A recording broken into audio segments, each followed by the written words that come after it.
A'udzubillahiminasyaitonirrajim. Bismillahirrahmanirrahim. Dengan nama Engkau ya Allah yang menguasai diri, harta dan agamaku.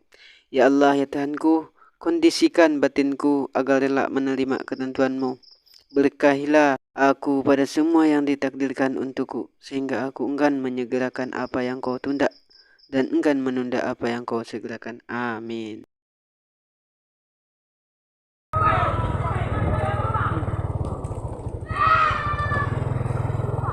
Katakan hai. Selebeo. Assalamualaikum warahmatullahi wabarakatuh. Selamat jumpa kembali kawan-kawan. Bagi yang baru bergabung, selamat datang di Gorpot Channel kesayangan Anda, kesayangan kita, dan kesayangan saya tentunya. Sebelum lanjut ke video selanjutnya, kawan-kawan boleh tekan tombol like agar saya senang ya. Juga jangan lupa di subscribe ya, karena subscribe itu gratis. Oke kawan-kawan, biar saya tambah semangat dalam menyajikan konten-konten lainnya.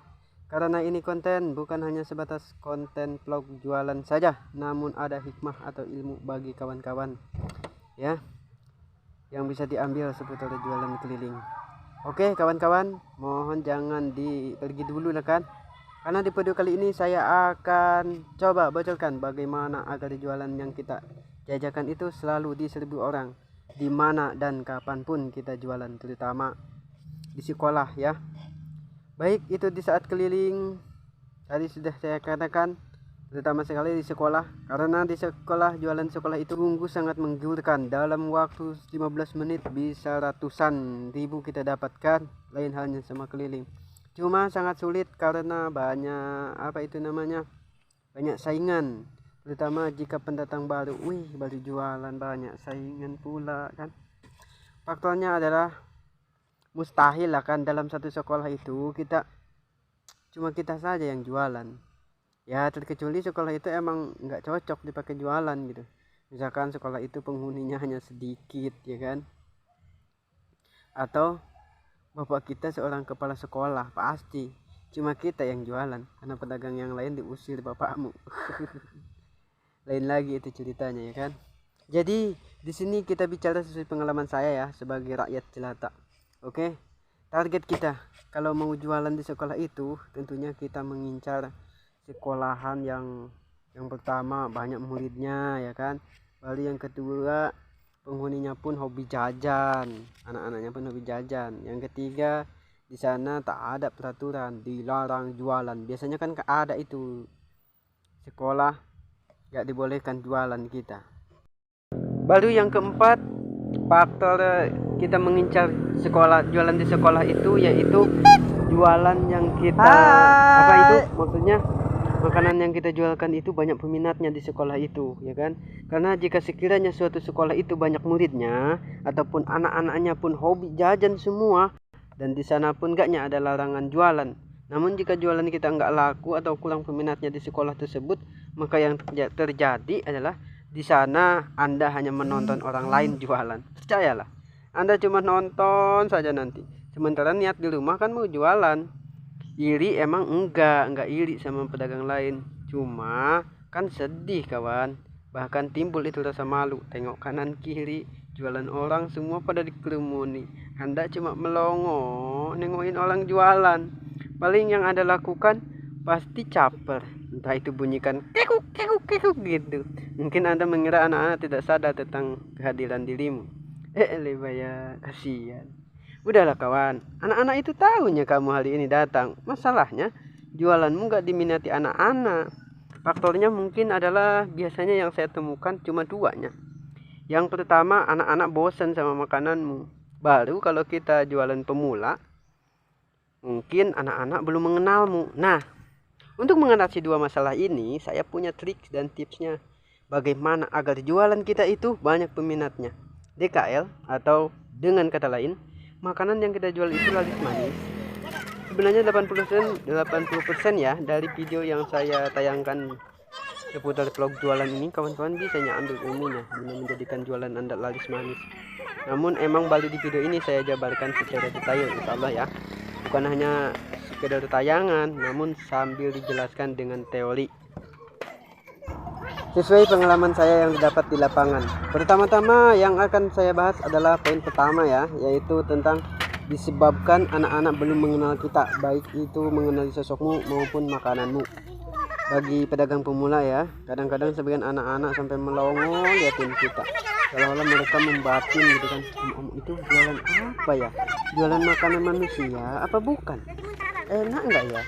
Sehat enggak ya? Gitu biasanya. Kira-kira apa, harga berapa dapatnya? Apalagi kita jualannya di SMP, di SMA gitu kan. Biasanya anak-anak seusia segitu sebelum jajan banyak mikir gitu, malu bertanya pula itu. Parahnya lagi kalau di SMP di SMA itu yang hobi jajan itu mayoritas anak perempuan. Lain halnya di SD. Kalau di SD semua jenis kelamin. Kalau anak remaja itu kan sudah ada rasa apa itu namanya? Rasa malu. Pengalaman saya kalau jualan di apa baru perdana gitu kan, pertama-tama di satu sekolahan SMP SMA ya, pelanggan pertama itu pasti anak laki-laki, karena biasanya mereka memilih jajan itu bukan yang ia inginkan, tapi milih pedagang yang sedikit membeli. Mungkin logika saya ya, mungkin kalau beli di pedagang yang rame banyak anak cewek malu, mungkin kalau nggak malu suka diminta bayarin sama anak cewek. Wah, Gitu tambah kan. jauh ya. Atau mungkin malas ngantri, makanya mereka kaum laki-laki lebih memilih pedagang sepi meskipun yang tidak dia sukai makanannya itu. Maka dari itu ambillah ini sebagai peluang ya, guna memikat pelanggan. Bisa Anda ambil tindakan, baik itu sikap kita terhadap mereka maupun dari makanan itu sendiri.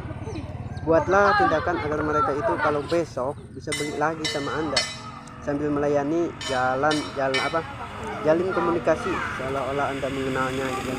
Jadi kalau besok ia nggak niat beli lagi itu segan gitu kan, karena dia merasa kita sudah mengenalnya. Samping itu makanan kita pun usahakan lah kan, jangan sampai gagal. Nilailah sama diri sendiri sampai Anda yakin inilah makanan yang terenak yang pernah saya buat, biar pembeli nggak kapok gitu kan. Makanya sebelum memulai jualan itu sebelumnya harus berlatih terlebih dahulu ya, bereksperimen dalam mengolah makanan. Jangan pertama-tama buat langsung dijual gitu, belum ahlinya sudah dijual. Pembuatan perdana itu biasanya kawan-kawan tak sesukses hasil dari seorang ahli loh. Yakinlah, memang mensegerakan niat yang baik itu emang baik ya, namun jika tidak disertai dengan persiapan yang matang, bukan kesuksesan yang didapat tapi kehancuran. Percaya? Kalau nggak percaya ya udah, takutnya nanti karena awalnya jualan kita enggak layak dijual atau enggak enak ya, seterusnya yang terkesan di hati pembeli itu ya nggak enak, makanan om-om itu nggak enak meskipun Anda sudah memperbaikinya. Ingat ini baik-baik ya, dan tips ini pun berlaku juga bagi semua pembeli ya. Memperbaiki itu lebih susah daripada memulai loh. Mengobati itu lebih mahal ya daripada mencegah. Makanya kalau sudah tahu trik cara menggait pelanggan laki-laki, kita lebarkan sayap. Bagaimana cara mengikat pelanggan anak perempuan. Dan untuk tips dan triknya bagaimana cara menggait pelanggan anak perempuan, saya akan bahas di video selanjutnya. Makanya saya tak bosan-bosan mengingatkan, silahkan ditekan dulu tombol like-nya dan subscribe ya kawan-kawan. Mana tahu ada yang lupa atau yang belum di subscribe, serta aktifkan tombol loncengnya agar kawan-kawan nanti tidak ketinggalan atau dapat pemberitahuan tatkala saya upload video lainnya. Menyampaikan ilmu itu jangan terlalu banyak-banyak ya, biar supaya teresapi dan Anda paham. Semoga Anda apa yang saya katakan mengerti lah ya. Anda boleh mengcopy paste atau meniru jualan saya, tapi ingat kawan-kawan, Anda tidak akan bisa menyamai atau ya rezeki saya itu, karena manusia itu punya kadar rezeki masing-masing. Rezeki tidak akan pernah ketukar ya kawan-kawan. Manusia tak akan pernah tahu di mana dia harus menjemput rezekinya, tapi rezeki pasti tahu di mana pemilik. Sampai di sini saja dulu ya kawan-kawan. Sampai jumpa di video selanjutnya. Terima kasih atas segala perhatiannya kawan-kawan. Mohon maaf atas segala kekurangannya, baik ucapan maupun perbuatan. Wassalamualaikum warahmatullahi wabarakatuh.